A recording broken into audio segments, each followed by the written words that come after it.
M10 Hindi. अध्याय 51 आध्यात्मिक पत्थर। किरियन अपने आप शांत आंगन में ध्यान मुद्रा में बैठा था। ऊंचा चांद उसके सामने बिखरे हुए आत्मिक पत्थरों की सतह को रोशन कर रहा था। हर एक पत्थर से एक हल्की, मुलायम और ठंडी चमक निकल रही थी।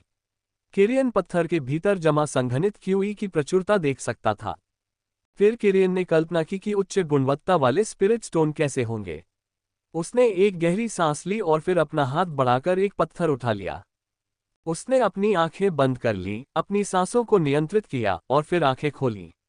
अत्यंत एकाग्रता के साथ उसने आत्मा शिला में उपस्थित क्यूई को बाहर निकालने की कोशिश की, ठीक वैसे ही जैसे कोई भी साधक करता है। हालांकि कई सेकंड बीत गए और कुछ नहीं हुआ। पत्थर उसके हाथ में मृत सा लग रहा था, मानो उसमें बिल्कुल भी ऊर्जा न हो, हालांकि वह अंदर फंसी हुई बड़ी मात्रा को देख सकता था। किरियन ने भौहें चढ़ाईं और फिर से कोशिश की और भी ज्यादा ध्यान केंद्रित किया। उसके माथे की नसें उभर आईं, लेकिन फिर भी पत्थर से क्यूई का एक भी धागा बाहर नहीं निकला। उसने गहरी सांस ली और हताश होकर हवा बाहर छोड़ दी। टस्क, ये काम क्यों नहीं कर रहा है? आंगन का सन्नाटा केवल पास से आती झींगुरों की आवाज से टूटता था, जिससे वह और भी अधिक परेशान हो जाता था। क्यारियन ने सोचते हुए पत्थरों को अपनी उंगलियों के बीच घुमाया। उसे याद आया कि कैसे उसने हमेशा क्यूई को आत्मसात किया था, कैसे उसने इरादों के कणों को आत्मसात किया था। उसने सोचा और फिर कोशिश करने का फैसला किया। पत्थर की चमक उसकी नीली पुतलियों में झलक रही थी। वह मन ही मन बुदबुदाया, शायद इस तरफ। बिना किसी हिचकिचाहट के उसने स्पिरिट स्टोन को अपनी आंखों के पास उठाया और फिर बिना किसी हिचकिचाहट के उसने उसे जल्दी से अपनी बाईं आंख पर रख लिया। पत्थर का सिरा सीधे उसकी पुतली से टकराया। जिस क्षण ठंडी सतह ने उसकी पुतली को छुआ, पत्थर बेचैनी महसूस करने के बजाय हवा के झोंके से उड़ती रेत की तरह घुलने लगा। वह पूरी तरह से घुलकर गायब हो गया। किरियन को अपनी आंखें हल्की सी कांपती हुई महसूस हुई। तीव्र और शुद्ध क्यूई का प्रवाह उसकी आंखों से होकर, अनंत नारियों से होकर सीधे उसके डेंटियन तक पहुंचा। यह ऊर्जा न तो गंदी थी और न ही प्रदूषित।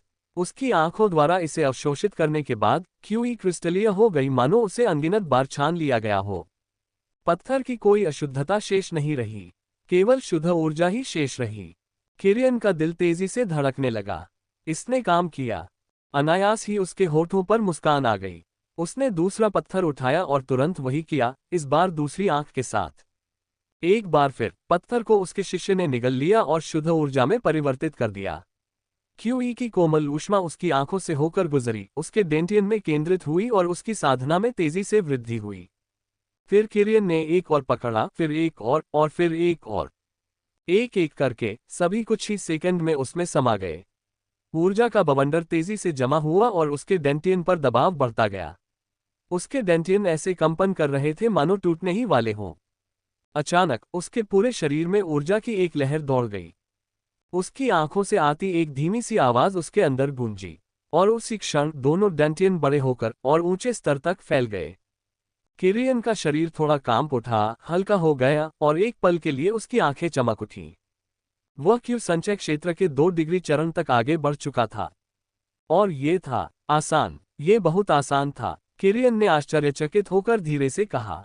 आमतौर पर हर चरण में आगे बढ़ने के लिए एक छोटी सी अड़चन होती थी और किसी बड़े क्षेत्र में आगे बढ़ने के लिए उससे भी बड़ी अड़चन।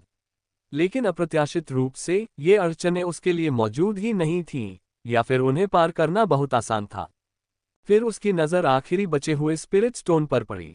किरियन ने उसे इस उम्मीद से उठाया कि वह एक भी पत्थर बर्बाद नहीं होने देगा। वह उसे अपनी आंख के पास ले गया, लेकिन इस बार कुछ नहीं हुआ। उसे सिर्फ बेचैनी महसूस हुई। पत्थर उसकी पुतली से टकराया और ज्यों का त्यों रहा। न तो वह अवशोषित हुआ, न ही घुला। उसने फिर से यकीन करने की कोशिश की, लेकिन कोई फायदा नहीं हुआ। उसकी आंखें इसे अस्वीकार कर रही थीं। फिर किरियन जमीन पर पीठ के बल लेट गया और आसमान की ओर देखने लगा। उसने गहरी सांस ली और आंखें बंद कर ली, अपनी आंखों के अंदर की संवेदनाओं और बदलावों का विश्लेषण करने लगा। उसने अपने डेंटियंस को देखा, जो थोड़े बड़े थे और जिनमें बेहद सघन क्यूई थी। वह समझ, मैं फिर से सीमा पर पहुंच गया हूं, है ना? उसने धीरे से कहा। फिर भी यह कोई पूर्ण सीमा नहीं लगती। मुझे लगता है कि यह सीमा कुछ ही दिनों में गायब हो जाएगी। शायद मुझे खुद को ढालना होगा, नहीं, मेरी आंखों को अवशोषित क्यूई की बेतुकी मात्रा के अनुकूल होना होगा।